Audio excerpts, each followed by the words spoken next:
Greetings! Today we're going home.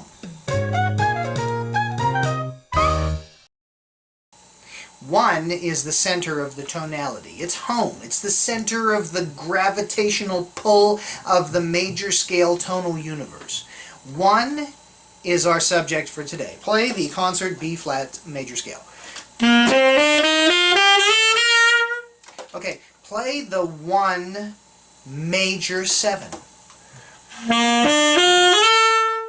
That's going to be our chord, our underlying structure.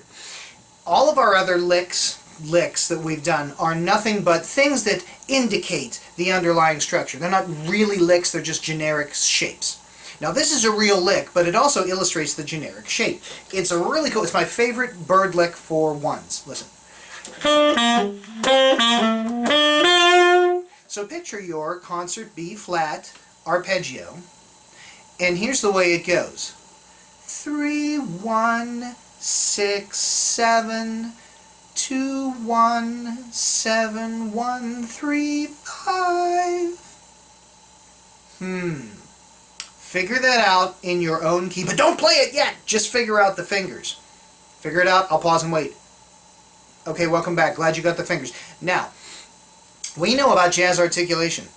We know about the blowing of the air the whole time. We know about tongue the first, tongue every other one, subsequently starting on the upbeats and then end with bop. These things are all true until they're not. But in this case, we're going to learn another fun technique. This is a saxophone player specific technique. It's called da tonguing. Now there's a lot of other names for it, but it's what you use on ghost notes or swallowed notes or bounce notes. The low notes in a bop line are often swallowed up or they disappear. It's like watching it volumetrically is like Swiss cheese. There's little missing notes and it sounds really cool. It's part of what makes the sound. Now on the saxophone there is a secret squirrel technique as to how to do this. And what it is, let me see if I can show you this. You actually put your tongue on the reed. I put my tongue right there on the reed when you do this. And it sounds terrible. It's supposed to. It's supposed to make your sound like... Here, I'll show you. So here we go. I'm going to play like a regular concert G. And then I'm going to play it with a...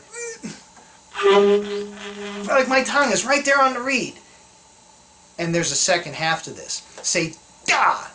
Okay? Did you see how explosive that is? Well, that's the second half. After you've got the sound happening, you go da! Alright, so watch. Now that's the two halves of ghosting notes.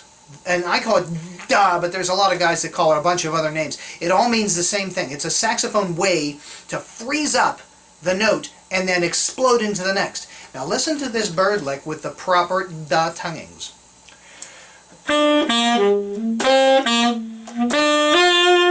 So you ghost the G and the A, explode into the C, and then you ghost the A and the B flat and you explode into the D. Listen again.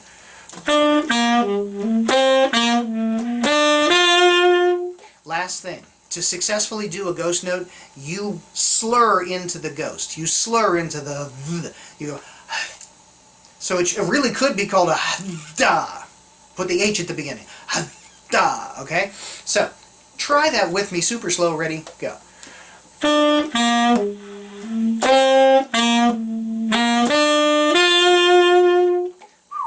Go practice that. I'll wait for you. Okay, welcome back. Glad you got it. You probably had to practice it about 350 times. This is a really important saxophone technique for articulations. Other instruments, trumpets, I know they just leave it out. I had one of my favorite teachers ever. The guy's name was Doc Wilson, and he would write on his charts, because he was a consummate trumpet player, he would write a little X, because as a brass player you just leave those out. Leave those out. You can't put your tongue in a cup, you know? So, but saxophone players, we finger the notes and we da on those notes. Okay, do you remember our generic 2-5 from before? We're going to link that up with our one lick. Now listen to it.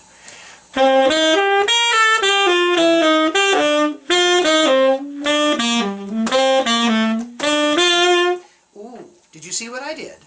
I did our generic lick. Then I linked it to the D by approaching it with C and C sharp. Because Boo ba doo be a ba da ba doo be o dee da 4 and ba ba doo dee ba doo da da. So in the 4 and I just put a concert C and a concert C sharp. Now I have here an invisible gold star. I will give you this if you notice something. Listen to me play it again. Listen.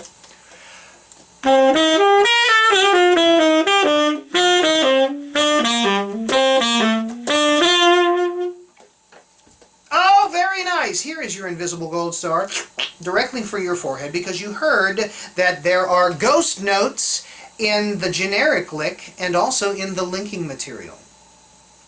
You link the low C at the end of the Indiana bebop, right before the rebop, and you ghost the C and the C sharp leading up to the D for the linking material. Try it with me slow. Ghost those two new spots. Ready, go.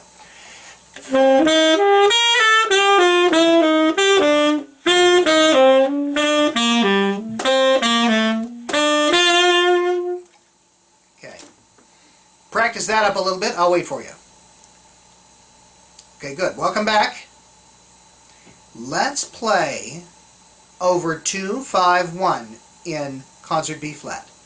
We're going to play that generic lick, which the beginning is just a generic lick. It's just to show you the structure, but the end is actually a bird lick.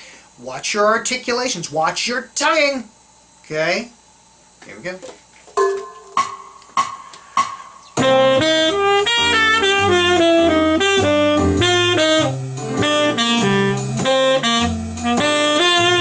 And again.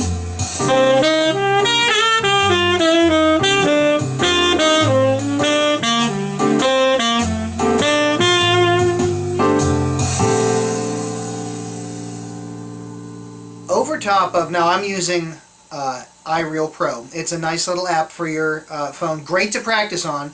The musicality, it has all the tender sweetness of a seasick crocodile. It's not the most musical thing in the world, but it is a great tool to loop things in practice, because if you want to do something 6,700 times, the piano player is going to kill you. But here, he doesn't care. So go and find just a generic 2-5-1 progression and do that lick over top of it until you've got this down. Good luck!